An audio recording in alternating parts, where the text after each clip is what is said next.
more Archons coming up for YoonJong. That's absolutely non-standard play there. You generally do not see Archons in Terran versus Terran. I think Protoss versus Terran, I think the reason why you got it actually is because of the those were the High Templar that had expended their storms, but as you know, Archons are just not very good against tanks. But they're doing a good job right now because Boxer does not have Vultures, unfortunately for him. Boxer just not producing enough Vultures. Finally some Vultures coming out to deal with the Zealots, but not before losing a lot of gas there inside of those tanks. And YoonJong's managed to kill off the entire push that Boxer was trying to start up there. Boxer with another good EMP on that Arbiter, rendering it useless. If Boxer could have EMP'd those Archons, they would have died like absolutely nothing. Also, of course. And Boxer now is going to be going for I believe, an undercliff attack here. No, it looks like he's actually going to move up and try to kill off this expansion at the 3 o'clock position, but YoonJong actually going for the counterattack of Boxer's new expansion, this mineral only here. I'm not sure if Boxer has any tanks left in his main. Perhaps he brought all of his original defensive forces into attacking right now, and Boxer losing a tank on top, and then Arbiter continue to do damage. Nice defense matrix on that Vulture there, trying to stop the Zealots from flooding in, but it looks like the Zealots will push down the ramp, and actually Boxer is going to lose his attack here. His attack is going to get stopped here, so Boxer could actually be falling behind this game, believe it or not, despite killing off YoonJong's main. Boxer has just been stymied in every single attempt to expand so far. Looks like he's finally cleared out this mineral only so he can get the expansion. I think what Boxer should have done is just leave a couple of tanks at both of his new expansions and just slow down a bit, basically not try to kill Shuttle off immediately, and just use an economic advantage against him, because Boxer certainly had it for a little bit. Meanwhile, Boxer is going to get the right side expansion also, so Boxer working off of 5 bases total. Shuttle, I believe, has 4 new bases, basically, so his bases are definitely fresher. He will be getting more resources than Boxer. Of course, Boxer only has two new bases, and Shuttle, basically, all 4 of his bases are fairly new. And Shuttle now moving out with a nice force of Dragoons and Zealots. Again, I'm very surprised that Shuttle has managed to fight back as well as he has so far. I think this definitely shows promise for him as an up-and-coming Protoss player. There have been so many up-and-coming Protoss players this season. We don't need to mention Best, of course. He is the best out of all of them. But also Lucifer has been really playing very well. Pure has been playing very well. And yeah. So now Boxer has a couple of glides finally to deal with those Arbiters who are not going to be able to roam free anymore. Another Shuttle coming up here. Oh, and this, I wonder what kind of drop this is. Probably a High Templar drop at the mineral only here. Boxer probably has spotted this, but looks like Shuttle's not doing anything and Boxer's not doing anything. So I don't know what's going on there. Boxer should be pulling his SCVs and Shuttle should be dropping High Templar or something there and try to do some damage, but it looks like it's just hanging out there. Interesting. Now a push coming through the middle by Shuttle, and Boxer has managed to drop a tank at the bottom there, actually, trying to harass this new expansion that's going up. Looks like it will get taken down by a lone Zealot, though. And Shuttle going for the attack at the right side. Once again, he's going to stop Boxer's mining there. So Boxer could be in trouble. I think he's completely mined out in his first 2 bases.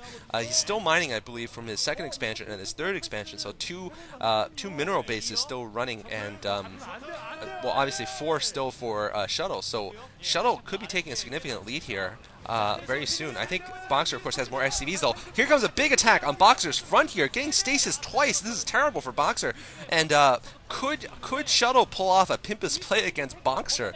I mean, I would certainly say that it would qualify for an amazing comeback if he manages to come back from this game, given the fact that he lost everything in his main base and basically had to rebuild everything from Gateway onward at the lower right.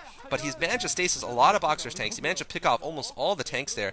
He's forced to retreat, though, because there's still a couple more units left. But Boxer certainly won't be able to push out anytime soon with his tank force so depleted here. Boxer looks like he's going to try to set up an expansion to the lower left. Shuttle's also trying to set up an expansion to the lower left.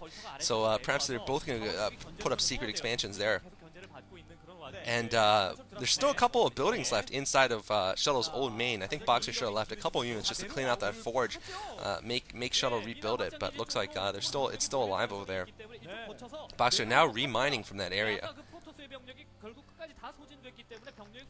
And Boxer just has not been successful with any of his pushes, his forward pushes against YoonJong. Boxer still at 2-2. It looks like he didn't decide to go for the +3.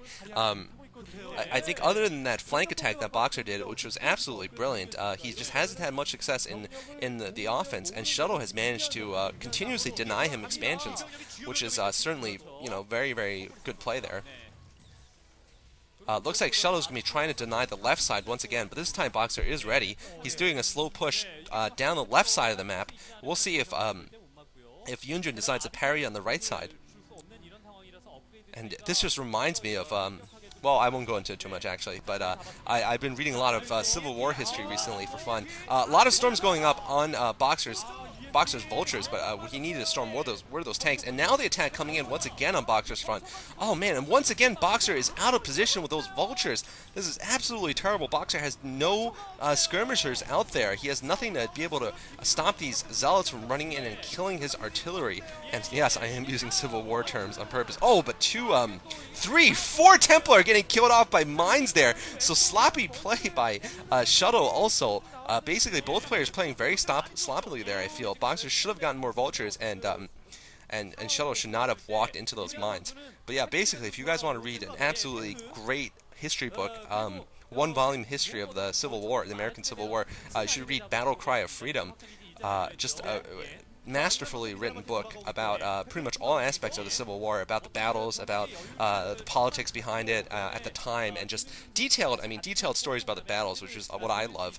The book won a Pulitzer Prize also when it came out, so definitely worth a read. Anyway, Boxer has an expansion at the lower left, and looks like that's going to get cleared out now, unfortunately for Boxer. And my point I was trying to make was that dancing in the middle of the map reminds me a lot of General Lee, and how he just danced around the Union forces just consistently against larger forces, managed to attack their flanks and attack their vulnerabilities while avoiding defeat against basically a larger Union force for about 3 years of the war, until really mid 1864 he really could dance around them. Of course, he made several major blunders, and yeah, basically, I don't know. We don't need to go into a Civil War discussion, but anyway, it's something I find interesting. I wonder if there are any big history buffs reading this, or rather watching this, because I definitely am one.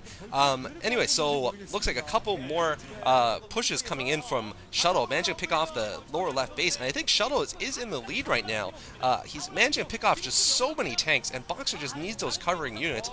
He needs to cover these tanks, and he just hasn't been doing it this entire game.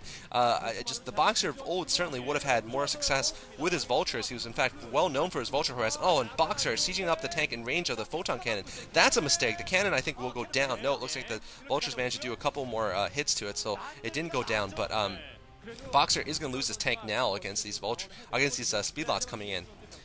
And I don't think these harasses have been necessarily that successful, except in forcing Shuttle to bring some forces backwards. I guess that's where their success is laid. Actually, Boxer does have +3 attack, I believe. Yeah, I think actually it might be +2, +3 right now. I can't really tell because the resolution isn't so great on this VOD.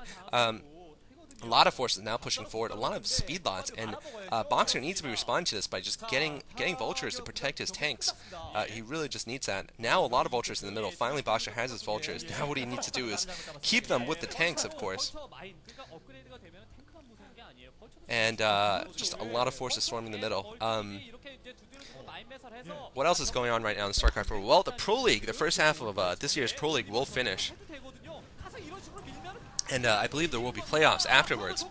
Boxer with a great harass on the left side, Basil. This came out of nowhere, and this is what I was talking about. This is the Boxer of old who would do absolutely brilliant vulture harasses.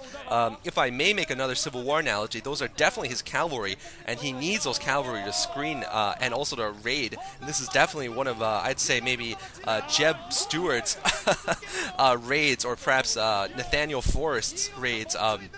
Deep into enemy territory, sniping off their resources and their supply lines, killing off that Nexus even with just vultures. Absolutely brilliant raid there by Boxer, and even managing to get most of his vultures back. So oh, and man, and walking into these mines, YoonJong is just sort of, I mean, I don't know if he's getting tired or not, but just not playing very well towards the late game here, playing pretty sloppily, and losing another Dragoon there to mines. And Boxer now has vultures in mass. He doesn't need to worry about not having enough screening forces now.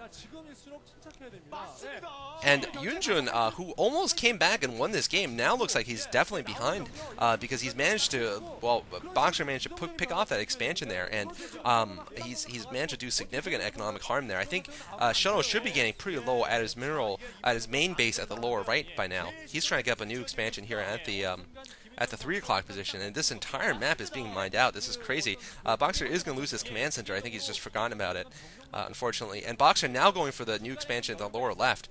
He is going to be able to pick this off, I feel, unless YoonJong does a brilliant General Lee counterattack here and forces Boxer back. I don't think he's going to be able to hold this. Not to say that YoonJong is any way like Robert E. Lee.